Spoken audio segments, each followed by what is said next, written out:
Kok bisa ya segerombolan rebel atau pemberontak di bawah organisasi Taliban mengalahkan 10.000 tentara Amerika well-equipped bersenjata super lengkap. Juga ada 300.000 tentara pemerintah Afghanistan yang dibiayai oleh Amerika lebih dari $1 triliun atau 8 kali APBN Indonesia diam tak berkutik dengan Taliban. Atau memang ada tangan lain yang ingin mempermalukan Biden dan mengucilkan Amerika di bawah administrasi Partai Demokrat tersebut. Apakah ini artinya kemenangan kaum nasionalis melawan cabalis? Globalis cabal yang mengontrol dunia dilawan oleh Taliban yang tidak pakai masker dan tidak menjalankan protokol kesehatan WHO. Faktanya tak ada COVID tuh di Taliban. Tentara uneducated bermodal nyali besar bisa mengalahkan Amerika yang benar aja. Hal ini bisa jadi inspirasi bahwa kita bisa mengalahkan siapapun kalau kita memutuskan jadi nasionalis sejati, membela bangsa dan negaranya sendiri. Emangnya masih perlu asing bernegara itu? Demikian New Mind bertanya. Kembali ke topik, Putin dan Trump adalah dua sahabat sejati. Kekalahan Trump dengan kecurangan kotak suara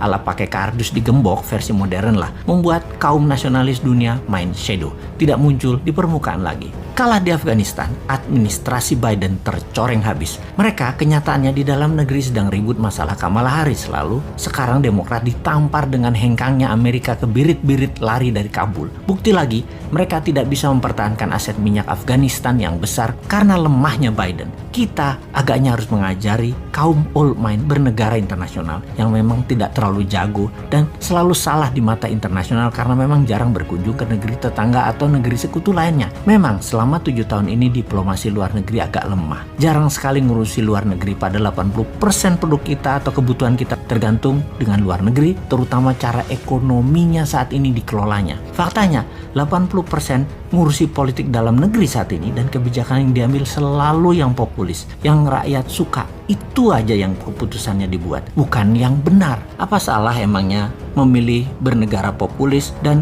urusan semua dalam negeri, terutama politik? Ya tidak akan salah. Mana ada sih salah benar dalam politik? Yang ada hanya fakta, data, dan angka. Apakah ada makanan di piring rakyat? Apakah kesehatan rakyat membaik? Apakah masyarakat bahagia penuh tawa? Kita kembali ke luar negeri, apa yang negara besar lakukan dan apa yang Indonesia tidak lakukan selama ini karena tidak terlalu paham. Taliban menang, Presiden Ashraf Ghani kabur, Amerika dibully. Minggu sebelumnya, Amerika mengadakan pertemuan yang alot dengan negosiator Taliban di Doha, menyertakan negara regional, Rusia, dan Tiongkok. Amerika memberikan ancaman kepada Taliban akan diperlakukan Taliban sebagai nantinya negara pariah atau pariah state bila ambil kekuasaan dengan paksa. Pemerintah Afghanistan, Ashraf Ghani, menawarkan sharing of power sebagai imbalan gencatan senjata pada Taliban. Tapi ini ibarat menawarkan remis. Taliban tahu Amerika dan Ashraf Ghani sudah kalah posisi. Taliban mempercepat proses takeover. Urban area dan ibu kota Kabul dikuasai. Pentagon kirim 3.000 pasukan evakuasi.